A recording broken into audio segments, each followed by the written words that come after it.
महायुती सरकारला 1 वर्ष पूर्ण झालेलं आहे. हे 1 वर्ष विकासाचं आहे की अंतर्गत संघर्षाचं आहे? 3 पक्षाचं सरकार असताना संघर्ष होणारच झालं. तर नेमका काय विकास झाला हा माझा प्रश्न आहे. विकासाचे कामं भरपूर झालेले आहेत. 30-35 लाख हेक्टर जमीन सिंचनाखाली येतील अशा प्रकारचे त्याने निर्णय घेतलेले आहेत. काही नवीन प्रोजेक्ट्स त्यांनी मान्य केले, जसे की वैनगंगा नळगंगा नदीजोड प्रकल्प आहे. FDI मध्ये महाराष्ट्र 1 नंबर आहे. देशाच्या 40% फॉरेन डायरेक्ट इन्व्हेस्टमेंट महाराष्ट्रामध्ये येते. आपण वर्षभराच्या कालावधीचा विचार केला तर किती मंत्र्यांचे घोटाळे उघड झाले आणि किती जणांवरती कारवाई झाली? मयत सरपंच देशमुख यांचं निर्दयीपणे खून झालं. त्या खुनाच्या पार्श्वभूमीमध्ये जे मुख्य आरोपी होते वाल्मिक कराड, ते धनंजय मुंडे यांच्या आश्रयातले होते. मुख्यमंत्र्यांनी धनंजय मुंडेचा राजीनामा घेतला. माणिकराव कोकाटे अधिवेशन चालू असताना सभागृहामध्ये मोबाईलमध्ये रम्मी खेळत होते. सरकारने कृषी खातं त्यांच्याकडून काढून त्यांना क्रीडा मंत्रालय देण्यात आलं. त्याच्यावरून लोकांचं असं होतं की त्यांना मंत्रालय पण क्रीडाचं दिलं. बरोबर, रमी हा ऑनलाईन खेळ आहे आणि मैदानी खेळाच्या संदर्भात त्यांनी अजून असं योगायोग झालं तसं की आता अंजली दमानी यांचं असं म्हणणं आहे की आता अजित पवारांचा राजीनामा हवाच आहे आणि देवेंद्र फडणवीस काही अजित पवारांचा राजीनामा सध्या घेतील अशी सिच्युएशन वाटत नाहीये. मराठा आरक्षणाचा प्रश्न आहे, हा विषय खरंच सुटलाय का? कारण टेक्निकल टर्म्स आहेत बऱ्याच गोष्टी की हे आरक्षण टिकेल की नाही. अजून एक प्रश्न आहे माझा लाडकी बहीण योजनेच्या संदर्भातला. आता 1 वर्ष झालंय पण 2100 रुपये अजूनही नाही मिळत आहेत. नमस्कार, पॉलिटिकल मूड या आपल्या विशेष कार्यक्रमामध्ये आपल्या सगळ्यांचं मनपूर्वक स्वागत. राजकारणामध्ये ज्या काही ट्रेंडिंग घडामोडी घडत असतात त्यावरती आपण आपल्या या विशेष कार्यक्रमामध्ये चर्चा करत असतो, सविस्तर विश्लेषण करत असतो आणि फॅक्ट्स मांडत असतो. महायुती सरकारला 1 वर्ष पूर्ण झालेलं आहे आणि सगळीकडे याच महायुतीची चर्चा सुरू आहे. पण चर्चा नेमकी कशाच्या संदर्भात आहे तोच आपला आजच्या कार्यक्रमाचा विषय आहे. आणि विश्लेषण करण्यासाठी आहेत ॲडव्होकेट आणि राजकीय विश्लेषक शिवाजी जाधव. सर नमस्कार. पुन्हा एकदा स्वागत आहे तुमचं आपल्या या विशेष कार्यक्रमामध्ये. सगळ्यात पहिल्यांदा कसा आहे तुमचा मूड? एकदम बेस्ट आहे. आपण ओपनिंगला सांगितलं की महायुती सरकारला 1 वर्ष पूर्ण झालेलं आहे. हे 1 वर्ष विकासाचं आहे की अंतर्गत संघर्षाचं आहे? काय वाटतं? नाही, हे महायुती सरकारचं जे 1 वर्ष पूर्ण झालंय ते विकासाचं पण आहे, थोडंफार संघर्षाचं पण आहे. थोडंफार 3 पक्षाचं सरकार असताना संघर्ष होणारच झालं, कारण एका पक्षाचं सरकार नाहीये, ते 3 वेगवेगळ्या विचाराचे पक्ष आहेत. महाविकास आघाडीचं पण 3 पक्षांचं सरकार होतं आणि त्याच्यामध्ये पण कुरबुरी होत्या. त्याच्यामध्ये तर ऑब्विस आहे, कारण ते तर वेगवेगळ्या विचाराचे होते. इथे तर फक्त एक पक्ष वेगळ्या विचाराचे, जे राष्ट्रवादी अजित पवारांचा जो गट आहे तो वेगळ्या विचाराचा आहे. पण एकनाथ शिंदे आणि भाजप हे समविचारीच लोक आहेत, त्यामुळे त्यांच्यामध्ये जास्त कॉन्फ्लिक्ट नाही आहेत. कॉन्फ्लिक्ट ह्याच्यासाठी होत आहेत की मुख्यमंत्री अगोदर एकनाथ शिंदे राहिलेले आहेत, आता ते उपमुख्यमंत्री आहेत, त्यांच्यामुळे थोडंफार त्या ठिकाणी संघर्षाचं काही आपल्याला दिसतात. पण तेही काही प्रमाणामध्ये मीडियाने जास्त फुगवलेले संघर्ष आहेत. कारण ते दोघांमध्ये वास्तविक बघितलं तर ते दोघंही या संघर्षाच्या याला कधीही दुजोरा दिलेले नाही.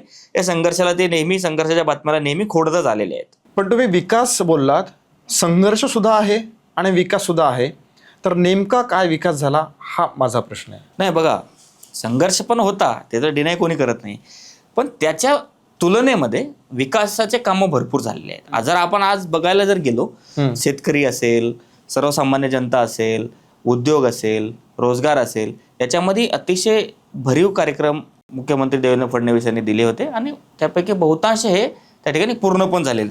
आपण जर बघायला जर गेलो तर सिंचनावर त्यांचं भरपूर चांगलं काम झालेलं आहे. जवळपास 30-35 लाख हेक्टर जमीन सिंचनाखाली येतील अशा प्रकारचे त्यांनी निर्णय घेतलेले आहेत.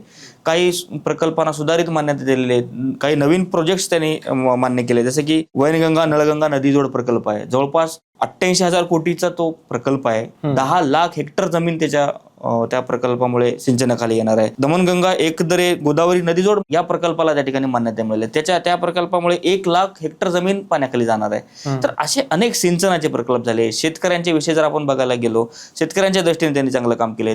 अतिवृष्टी महापूरसाठी त्यांनी जवळपास 32,000 कोटींचं त्यांनी पॅकेज जाहीर केला, जे जून मध्ये मिळणार आहे. त्याची अंमलबजावणी नाही, तो सुरू आहे. 32,000 कोटीचा तो सुरू आहे. काही लोकांना दुष्काळीचा, अतिवृष्टीचा तो लोकांना मिळतोच आहे.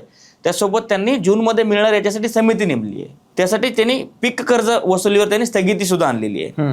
तर असे अनेक निर्णय आपण घेतलेले आहेत. त्यांनी पोलीस भरती घेतली, पोलीस जवळपास 25,000 पोलीस भरती आहे, जवळपास 1.5 लाखांची त्यांनी नवीन रोजगार भरती झालेत. FDI मध्ये महाराष्ट्र 1 नंबर आहे. देशाच्या 40% फॉरेन डायरेक्ट इन्व्हेस्टमेंट महाराष्ट्रामध्ये येते. तर अनेक असे भरीव कार्यक्रम आपल्याला सांगता येतील. आपण दिवस रात्र फक्त पॉलिटिक्सवर चर्चा करतो की आपण बघत असतो, त्यामुळे आपल्याला हे सगळं पॉलिटिक्सचं संघर्ष आपल्याला लक्षात येतं. पण ह्या गोष्टी पण सायमल्टेनियसली अतिशय वेगाने आणि अतिशय जोमाने सुरू आहे.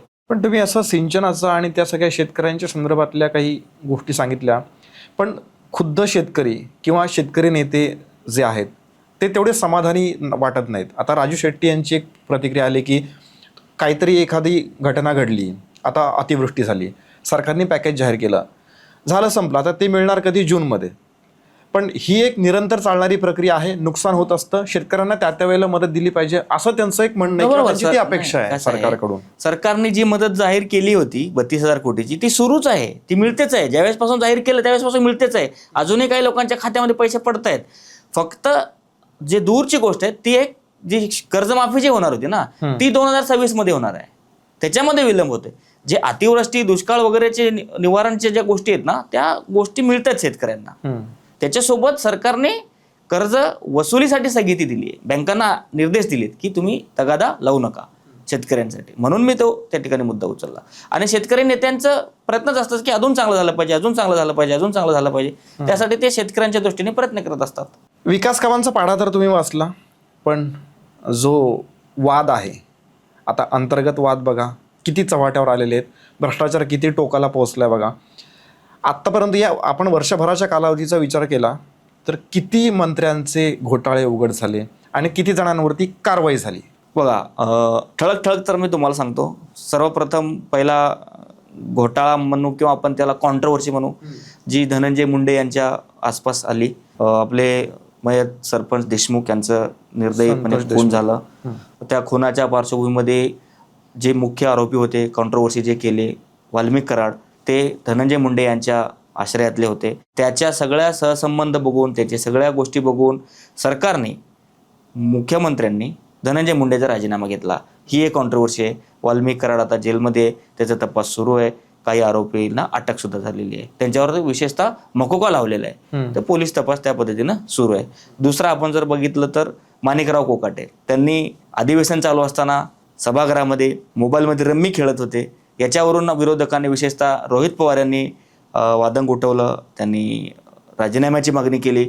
पण सरकारने त्याचा राजीनामा न घेता त्यांचं डिपार्टमेंट चेंज केलं. डिपार्टमेंट कुठलं दिलं? क्रीडा डिपार्टमेंट दिलं.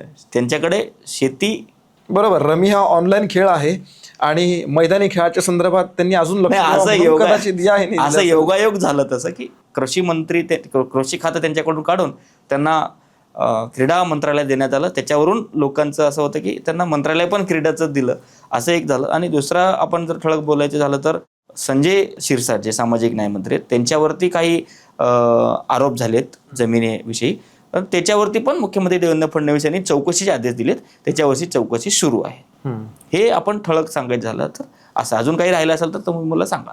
अजून आहेतच ना शिंदेचे मंत्री, आता ते संजय गायकवाड आहेत, त्यांनी मध्यंतरी वाद निर्माण केला होता. खिचडी आपला त्या कॅन्टीनवाला. हा, तो आता शिवसेनेचा तो स्वभावच आहे. शिवसेनेचे नेते, शिवसेनेचे कार्यकर्ते ते रागीट असतात, ते तडफदार असतात आणि ते दिसेल त्याला ठोकतात. त्या पद्धतीनं त्याला वरण डाळ वगैरे काहीतरी खराब दिलेली, तर त्याच्या कारणावरून त्याने त्याला फोडलेलं. पण त्याला मुख्यमंत्र्यांनी आणि उपमुख्यमंत्र्यांनी त्या काळामध्ये समज दिली. त्याच्यानंतर त्यांनी, आता त्यांचं ते सुरूच असतं वर्षानुवर्ष. ते हे स्वभावाचा विषय झाला. हा सरकारमधला किंवा हा सुशासनाचा किंवा काय म्हणू आपण त्याला गैरवर्तनाचा विषय झाला. हा सरकारचा विषय नाही. अजित पवार नेहमी वादग्रस्त असतात, आपल्याला माहिती आहे. कुठल्या ना कुठल्या कारणाने ते चर्चेत असतात, पण सकारात्मक आहे, नकारात्मक पद्धतीने ते चर्चेमध्ये असतात. आता बघा, पार्थ पवार यांचं प्रकरण झालं. अंजली दमानिया सातत्याने आरोप करतायत, ते विजय कुमार सातत्याने आरोप करतायत. आता अंजली दमानियांचं असं म्हणणं आहे की आता अजित पवारांचा राजीनामा हवाच आहे आणि देवेंद्र फडणवीस काही अजित पवारांचा राजीनामा सध्या घेतील अशी सिच्युएशन वाटत नाही आहे. अजित पवार सारख्या सिनियर नेत्यांनी इतक्या वर्षांपासून राजकारणामध्ये ते सक्रिय आहेत. अनेक वर्ष ते महाराष्ट्राचे अर्थमंत्री राहिलेत. अनेक वर्षापासून ते राज्याचे अनेक वेळेस उपमुख्यमंत्री झाले. उपमुख्यमंत्र्यांचं त्यांच्या नावावर रेकॉर्ड आहे. हो. त्यांनी आपले मुलं काय करतात, आपल्या मुलांचे उद्योग काय, आपल्या मुलांचे व्यवसाय काय, याच्यावरती त्यांनी लक्ष ठेवलं पाहिजे. ॲज अ वडील, ॲज अ बाप म्हणून तरी त्यांनी लक्ष ठेवायला पाहिजे होतं. तो जो पार्थ पवारचा जो जमीन घोटाळ्याचा जो प्रकरण बाहेर आला, त्याच्यावरती अजित पवार म्हणतात की त्या प्रकरणाविषयी मला माहीतच नाही आहे. हे कुठंतरी एक हास्यास्पद होतं. त्याच्यावरती त्यांनी सावराव म्हणून त्यांनी तो जो डील होती ती त्यांनी कॅन्सल केली. तिथल्या तहसीलदारांना सरकारने बडतर्फ पण केलं आणि तो जो सौदा होता, तो जो व्यवहार होता, तो व्यवहार रद्द झाला. अजूनही कोर्टामध्ये ही केस आहे की जो टॅक्स आहे तो टॅक्स भरणार कोण? ॲमेडिया कंपनी भरणार का ती तेजवानी भरणार का पार्थ पवार भरणार का अजून पाटील नावाचा एक त्याच्यामध्ये इसम होता का तो भरणार? त्याचा वाद अजून सुरू आहे. सरकारचा टॅक्स परत कोण करणार याच्यावरती अजून वाद सुरू आहे. पण हे व्हायला नको होतं. सिनियर नेत्यांनी आपल्या मुलांना सांभाळलं पाहिजे, आपल्या कार्यकर्त्यांना सांभाळलं पाहिजे. एवढं मी तुम्ही एक शब्द आत्ता बोललात की जबाबदार मंत्री, पण दुर्दैवाने त्यांचं एकूण राजकारण किंवा त्यांची वक्तव्य, त्यांचं वागणं बघता अजित पवार खूप असे जबाबदार राजकारणी आहेत असं दुर्दैवाने म्हणायला लागेल, दिसत नाही. आणि विशेष म्हणजे ज्या की देवेंद्र फडणवीसांच्या सोबत ते असतात त्यावेळेला ते अधिक ठळकपणे जाणवतं की ते तितके जबाबदार नाही आहेत जितके आपले सिनियर नेते जबाबदारीने वागतात सरकारमध्ये. नाही बघा काय असतं की ते या गोष्टीला असं म्हणून डिफेंड करतात की त्याच्या पक्षातले लोक ते स्वतः असं डिपेंड करतात की रोखठोक आम्ही बोलणार आहे. आता रोखठोक बोलण्याचा अर्थ की आपण चुकीचं बोलणं, वादग्रस्त बोलणं असं होत नाही.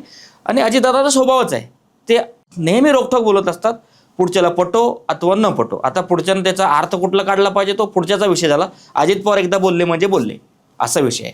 त्यामुळे आता हे प्रत्येक वेळेस जाणीवपूर्वकच होतो का नाही किंवा मग ते विचारपूर्वक होतो का नाही हे आता आपल्याला त्याच्यामध्ये खोलामध्ये जायची गरज नाही, कारण ते दादाचा स्वभावच आहे तसा रोखठोक बोलण्याचा.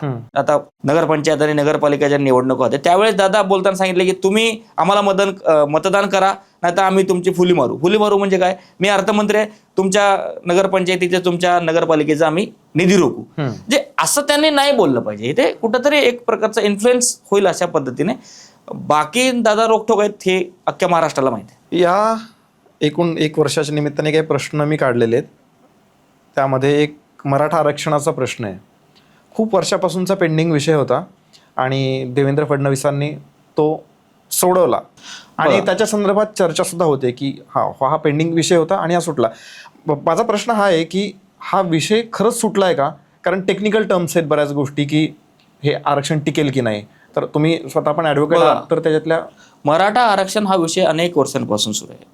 विशेषतः 1982-83च्या दरम्यानपासून हा आरक्षणाचा विषय चालू होता. आणि या प्रश्नाने धग केव्हा धरली किंवा या प्रश्नाचा जोर कधी वाढला तर 2016-17मध्ये 17-18च्या दरम्यानमध्ये हा मराठा आरक्षणाचा मुद्दा जोर धरला. विशेषतः याला कारण एक झालं की कोपर्डीमध्ये एका भगिनीचं त्या ठिकाणी त्याच्यावर अत्याचार करून तिचं खून करण्यात आलं. त्या निमित्ताने हा प्रश्न अजून जोर धरला आणि या आरक्षणासाठी सरकारवर आंदोलन आले. मराठा आरक्षणासोबतच बाकीचे पण अनेक प्रश्न होते. जवळपास 57-58 मूक मोर्चे मुंबईला आले किंवा काही शहरामध्ये मोर्चे झाले. तर त्या काळामध्ये मुख्यमंत्री देवेंद्र फडणवीस यांनी आश्वासन दिले होते की मी मराठा समाजाला आरक्षण देणार. त्यांनी 2018-19मध्ये मराठा समाजाला SC-BC मध्ये आरक्षण दिलं. पण पुढच्या काळामध्ये मान्य हायकोर्टामध्ये ते आरक्षण टिकलं, पण मान्य सर्वोच्च न्यायालयामध्ये ते आरक्षण टिकलं नाही. मग पुन्हा महाविकास आघाडी सरकार आलं. त्या काळामध्ये सर्वोच्च न्यायालयामध्ये जे काही सगळ्या गोष्टी घडामोडी होत्या त्या घडामोडीमध्ये महाविकास आघाडी सरकारकडून थोडीफार दिरंगाई झाली. तो आरक्षण गेला. त्याच्यानंतर पुन्हा महायुती सरकार आलं. एकनाथ शिंदे सत्तेमध्ये आले. मग मनोज जरांगेच्या नावानं आंदोलन सुरू झाले. मनोज जरांगे या सर्व आंदोलनाचे त्या ठिकाणी नेतृत्व केलं. लाखोच्या संख्येने लोक आंदोलनामध्ये सहभागी होऊ लागले आणि सरकारवर दबाव आणले. एकनाथ शिंदे मुख्यमंत्री असताना त्यांनी वाशीमध्ये त्यांनी तोडगा काढला, एक GR काढला आणि आरक्षणाचे त्या ठिकाणी सांगितलं. जो SC-BCचं आरक्षण होतं माननीय हायकोर्टने जो टिकवले होतं तो आरक्षण त्याचा थोडं टक्के कमी करून आधी 12-13% होतं, आता तो 10%चं त्यांनी करून दिलं. पण 10%वर पण समाधानी नव्हते मराठा समाज म्हणत होते की आम्हाला ओबीसी मधूनच आरक्षण हवंय. मग पुन्हा आता मागं काही दिवसाच्या पूर्वी सप्टेंबरच्या आसपासमध्ये मनोज जरांगे मुंबईमध्ये आले. मुंबईमध्ये अतिशय जोरदार त्यांनी आंदोलन केलं. त्या आंदोलनामध्ये तोडगा निघाला. ज्या ज्या ठिकाणी नोंदी असलेले कुणबी आहेत त्यांना सगळ्यांना कुणबी आरक्षण दिलं पाहिजे. आणि ह्या सगळ्या गोष्टीमुळं आंदोलकही समाधानी झाले आणि या गोष्टीला अजून चॅलेंज सुद्धा कोणी केलेलं नाही. थोडाफार ओबीसी समुदायाकडून याला विरोध झाला, पण पुढं ही गोष्ट सुरळीत झाली. या वर्षाचं एकच समाधानीची गोष्ट आपल्याला सांगावं लागेल की इतक्या वर्षांपासून प्रलंबित असलेला मराठा आरक्षणाचा प्रश्न मुख्यमंत्री देवेंद्र फडणवीस यांनी आता सोडवल्याच जमाय. कारण आता सध्या तरी त्याच्या विरोधात कोणी गेलेलं नाही किंवा त्याच्यावरती काही अजूनही कॉन्ट्रोवर्सी झालेली नाही. बघूया म्हणजे येत्या काळामध्ये हे आरक्षण कसं टिकेल यावरती आपल्या सगळ्यांचं लक्ष असेल. आणि आपण अपेक्षा नक्की आणि आपण याच्यावरती चर्चा पण केली होती मागच्या एपिसोडमध्ये. कारण हे देण्याच्या आधी आपलं ते एपिसोड गेलेलं आपण प्रेक्षकांना पण सांगूया की या मराठा आरक्षणाच्या संदर्भात ज्यावेळेला मनोज जरांगे पाटलांनी आंदोलन केलं होतं त्यावेळेला आम्ही याच कार्यक्रमाच्या एपिसोडमध्ये सविस्तर चर्चा केली होती. तो एपिसोड जर तुम्ही बघितला नसेल तर नक्की बघा. अजून एक प्रश्न आहे माझा लाडकी बहीण योजनेच्या संदर्भातला. लाडकी बहीण योजना सुरू आहे सुदैवाने, पण प्रश्न माझा हा आहे की 2100 रुपये हप्ता करणार होते. जाहीरनाम्यामध्ये असं त्यांनी वचन दिलं होतं, असं सांगितलं होतं. पण आता 1 वर्ष झालंय पण 2100 रुपये अजूनही नाही मिळत आहेत. सर्वप्रथम बघा, ही लाडकी बहीण योजना सुरू आहे ही एक सरकारची उपलब्धी आहे. कारण सरकार कडे हे जे आपण काय म्हणू आपण त्याला फ्री बी जे आपण म्हणतो, जे लोकांना पैसे वाटायचे जे योजना आहेत ना, ह्या योजना मुळात करू नये. सरकारने केली सरकारवर आर्थिक भार आलं ते सगळ्याला माहीत आहे. सरकारला कर्ज घ्यावं लागतोय किंवा सरकार कर्ज घेऊन या सगळ्या गोष्टी करते. तर हे सरकारसाठी काही नवीन नाही. पण त्यातल्या त्यात ही योजना सुरू आहे ही सरकारची उपलब्धी आहे. आता 2100 मिळतात किंवा 1500 मिळतात हे माझ्यासाठी दुय्यम आहे. ही योजना सुरू आहे. यामध्ये काय झालं, अनेक महिला जे पात्र नाहीत त्या लोकांनी पण त्याचा लाभ घेतला. मागच्या वर्षभराचं जर आपण बघायला गेलो तर हे थोडंसं कमी झालं आहे. सरकारने आता स्क्रुटिनी केली, KYC त्यांनी सुरू केली. त्या KYC मध्ये अनेक महिलांचं त्या ठिकाणी नाव कटतोय जे अपात्र आहेत. आणि गमतीशीर ह्या लाडकी बहीण योजनेमध्ये अशी काही गोष्ट आली की काही पुरुषांनी जवळपास 14-15 हजार पुरुषांनी लाडकी बहीण योजनेच्या नावानं पैसे उचलले. तर ह्या गोष्टी कमी करते सरकार आणि बाकी योजना सुरू आहे ही सरकारची उपलब्धी आहे. 2100 रुपये मिळतील तो पुढचा विषय, पण 1500 तर सुरू आहेत ही आताचं सध्याचं आपल्याला समाधान देणारी गोष्ट आहे. मला हेच म्हणायचं होतं तुम्हाला की फुकट देणाऱ्या योजना कितपत फायद्याच्या असतात. म्हणजे मला असा कधी प्रश्न पडतो की मग हे 2100 रुपये किंवा 1500 रुपये देण्याच्या पेक्षा जॉबच दिला असता सरकारने. किती लोकांना जॉब दिले जवळपास तुम्ही काम करा आणि त्याचे पैसे तुम्ही घ्या, नाही अशा टाईपचं काहीतरी आहे. एवढ्या सगळ्या महिलांना जवळपास 1.5-2 कोटी महिलांना जॉब देऊ शकत नाही. पण जॉब देण्यासाठी वेगळी योजना आहे. लखपती दिदी केंद्र सरकारची योजना आहे. याच्यामध्ये काय असतं, बचत गट महिलांच्या समूह गटाला सरकारतर्फे जवळपास बिनव्याजी 1-1.5 लाख रुपये बिनव्याजी कर्ज दिलं जातं. त्याच्यातून त्यांना एक लघु उद्योग स्थापन करायला सांगतात आणि त्या उद्योगातून रोजगार निर्मिती करायला सांगतात. पण जवळपास 1.5-2 कोटी महिलांना रोजगार निर्मिती शक्य नाही, रोजगार देणं शक्य नाही. म्हणून हे कुठंतरी महिला एक स्वावलंबी व्हावं, महिला स्वतंत्र व्हावं म्हणून हा लाडकी बहीण केलेला हा प्रयोग आहे. आणि कुठे हा यशस्वी होताना दिसतोय की काही महिला या कमी पैसे जरी कमी असले तरी त्या पैशाच्या कुठेतरी बऱ्याच ठिकाणी सदुपयोग करून घेत आहेत. आणि सर्वात महत्त्वाचं म्हणजे या पैशांमुळे सरकार परत पण आलं. एक मोठं महायुतीला त्याचा फायदा झाला. म्हणजे हा अनेक कारणांपैकी हा एक कारण होता की लाडकी बहीण योजनेमुळे याच्याशी तर सगळे सहमत असतीलच. त्याच्यात काही शंका घेण्याला काही वाव नाहीच आहे. आपण महायुतीवरती चर्चा करतोय पण महाविकास आघाडीची कुठंच चर्चा नाहीये.